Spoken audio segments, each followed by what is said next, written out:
चलिए बेटा, हम CA intermediate illustration number 10 investment analysis that is a capital budgeting को हम स्टार्ट करते हैं। इस क्वेश्चन को प्लीज देखिए। इस क्वेश्चन में क्या है, illustration number 10, suppose there are two projects, project A and project B are under consideration. The cash flow associated with these projects are as follows. Project A 1 lakh outflow है, 50,000, 60,000, 40,000 ये आपकी inflow है। Project B 3 lakh outflow है, 1,40,000, 1,90,000, 1 लाख आपके पास क्या है, inflow है। Assuming cost of capital 10%, cost of capital 10%, identify which project should be accepted as per the net present value method and IRR method. Net present value भी निकालनी है, IRR भी निकालनी है। हम सबसे पहले जब भी आईआरआर नेट प्रेजेंट वैल्यू पूछेगा तो हमेशा हम आईआरआर के पहले नेट प्रेजेंट वैल्यू निकालते हैं, net present value at the rate of 10%। ठीक है, उसके बाद हम आईआरआर निकालेंगे। लिखिए वर्किंग नोट फर्स्ट या calculation of net present value of project A and project B at the rate of 10%। यहां पे हम ईयर लिखेंगे 0, 1, 2, 3। यहां पे कैश फ्लो लिखेंगे, कैश फ्लो। अब कैश फ्लो लिखेंगे तो प्रोजेक्ट ए का कैश फ्लो हो गया। अब कैश फ्लो बी का लिख देते हैं यहां पे, present value factor at the rate of 10%। Present value of A, present value of B लिख देते हैं। अब देखिएगा यहां पे 0 ईयर में -1 लाख है और पहले साल में आपकी कैश की इनफ्लोस 50,000, 60,000 और 40,000 है। यहां पे आपकी 3 लाख है, कैश इनफ्लो 1,40,000 है, 1,90,000 है, 1 लाख है। प्रेजेंट वैल्यू फैक्टर 0 ईयर का 1 होता है, 0.909 होगा, 0.826, 0.751। ए का क्या होगा, 1 lakh -1 lakh into 1 that equal to -1 lakh. 50,000 आपके हो जाएगा 45,450, 49,560, 30,040। यहाँ पे कितना हो जाएगा 25,050। ये आपका प्रेजेंट वैल्यू हो जाएगा। बी का कितना होगा, -3 लाख, 1,27,260, 1,56,940, 75,100। अब आपका यहाँ पे 59,300 आपका नेट प्रेजेंट वैल्यू हो जाएगा। तो ये नेट प्रेजेंट वैल्यू आपका ए का हो गया, ये नेट प्रेजेंट वैल्यू आपका बी का हो गया। अब हमने नेट प्रेजेंट वैल्यू तो निकाल लिया, अब हमें निकालनी है आईआरआर। तो आईआरआर का फॉर्मूला क्या होता है, आईआरआर इसका फॉर्मूला होता है lower rate, net present value at lower rate, net present value at lower rate, net present value at higher rate. यहां पे higher rate minus lower rate, आपका ये नेट आईआरआर का फॉर्मूला होता है। इसका मतलब दो नेट प्रेजेंट वैल्यू निकालना होता है, एक पे नेट प्रेजेंट वैल्यू पॉजिटिव होता है तो एक पे नेट प्रेजेंट वैल्यू नेगेटिव होता है। लोअर रेट पे पॉजिटिव होता है और हाई रेट पे नेट प्रेजेंट वैल्यू नेगेटिव होता है। अब क्वेश्चन है कि हाई रेट कितना लिया जा सकता है। देखिए, तो यहां पे हम इसके लिए एक तरीका बताए थे। हमने क्या बताया था कि आपको नेट प्रेजेंट वैल्यू निकाल के पे बैक पीरियड निकाला जाता है और पे बैक पीरियड का रिटर्न निकाला जाता है। तो सबसे पहले हम क्या करते हैं, आपको आईआरआर का रेट निकालने के लिए, आईआरआर को रेट आइडेंटिफाई करने का एक वर्किंग नोट है। ये वर्किंग रूल क्या है आपके पास, वर्किंग नोट, सबसे पहले कैलकुलेट पे बैक पीरियड, पे बैक पीरियड निकाला जाता है। अब जैसे मान लीजिए प्रोजेक्ट ए का देख लीजिए, प्रोजेक्ट ए का हमारे पास कैश आउटफ्लो कितनी है, 1 लाख है। हमारे पास इनफ्लो 3 साल के अंदर में कितनी है, 50,000, 60,000 और 40,000। तो इनका पेबैक पीरियड कितना होगा, पेबैक पीरियड पहले साल में 50,000 रिकवर हो जाएगा, 50,000 रिकवर करना बाकी है और ये 50,000 60,000 आपको नेक्स्ट ईयर से रिकवर होगा, तो 1.833। अब इनकी ये लाइफ कितनी है प्रोजेक्ट की, 1 साल, 2 साल, 3 साल लाइफ है। तो हम अप्रोक्स हम रेट निकालेंगे, approx rate 1.833 to the power 1/3 minus 1। 1/3 क्यों किया गया, क्योंकि लाइफ आपका 3 साल है, 1 2 3। अब इसकी वैल्यू जो निकालेंगे 1.2238 माइनस 1 दैट इक्वल टू 0.2238, ये हो जाएगा 22.38% हो जाएगा। ये 22.38%। अब एकदम एग्जैक्टली इसी के तरह हम बी का भी निकालेंगे और बी का भी चेक करेंगे तो अप्रोक्स इतने के आसपास आएगा। तो देखिएगा, हमारे पास नेगेटिव नेट प्रेजेंट भी लाना है, तो नेगेटिव में आपको रेट थोड़ा सा हाई होनी चाहिए।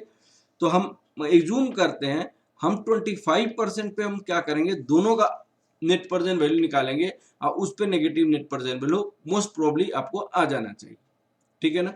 अब देखिएगा यहाँ पे calculation of net present value of project A and project B, calculation of net present value of project A and project B. अब सुनिएगा, यहां पे आप ईयर लिखिएगा, यहां पे 0 1 2 3, यहां पे आपको cash flow of project A लिख सकते हैं, cash flow of project B लिख सकते हैं। यहां पे present value factor at the rate of 10% हो सकता है। फिर आपको प्रेजेंट वैल्यू फैक्टर के बाद यहां पे present value of project A हो सकता है, present value of project B हो सकता है। यहां पे आउटफ्लो 3 लाख है, यहां पे 1 लाख है, यहां पे 50,000, 60,000, 40,000। बी का आउटफ्लो 3 लाख है, 1,40,000, 1,90,000, 1 लाख, 0.80, 0.64, 0.512 माइनस 1 लाख, यहाँ पे 40,000, 38,400, 20,480। तो इसका नेट प्रेजेंट वैल्यू जो होगा minus 1120 negative net present value हो जाएगा। इस केस में क्या होगा, -3 lakh, 1,12,000, 1,21,600, 51,200, 15,000 net present value minus 15,200 आपका नेट प्रेजेंट वैल्यू हो जाएगा। दोनों का नेट प्रेजेंट वैल्यू निकल गया। अब हम IRR निकाल सकते हैं। Calculation of IRR, calculation of IRR। अब हम प्रोजेक्ट किसका निकालेंगे? प्रोजेक्ट ए का। यहाँ पे lower rate, net present value at lower rate, net present value at lower rate, net present value at higher rate. यहाँ पे higher rate minus lower rate, lower rate आपकी 10% है, उस पे नेट प्रेजेंट वैल्यू 10% पे कितना है? 25,050, 25,050 माइनस माइनस यहाँ पे 1120, 25% माइनस 10%। अब ये 10% हो गया प्लस 14.35%, ये आपका आंसर हो जाएगा 24.35% net present value of project A हो गया। अब आपको net present value of project B कैसे निकलेगा?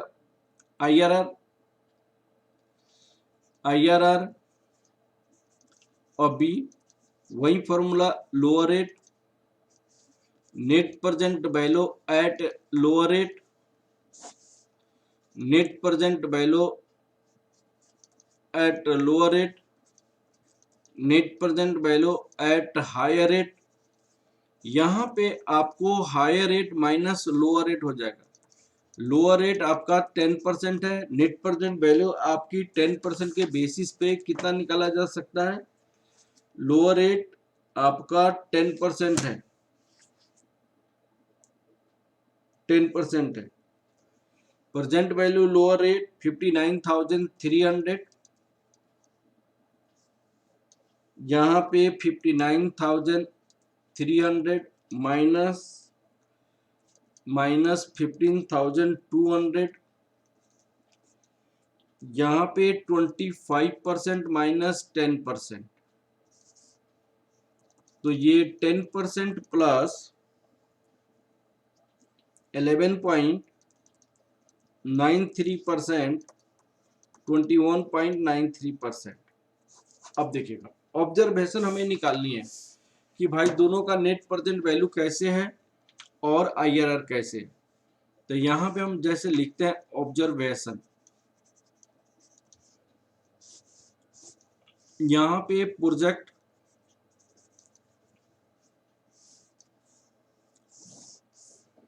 ए रख दीजिए, यहाँ पे बी रख दीजिए,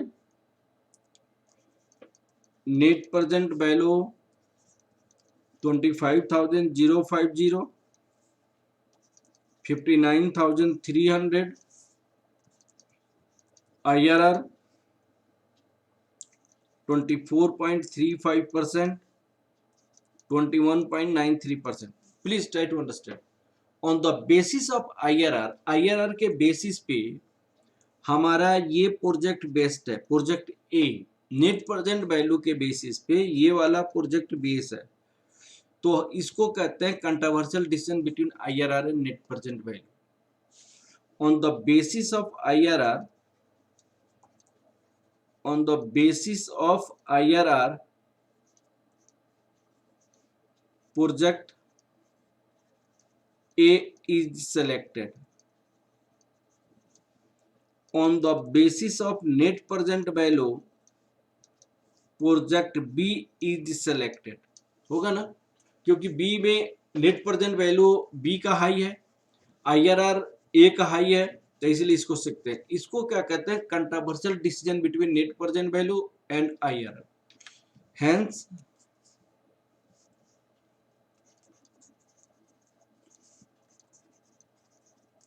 there is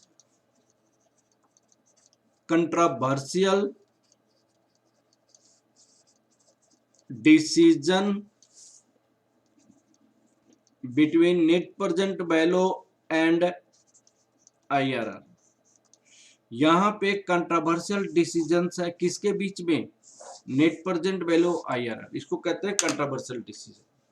ठीक है, क्यों?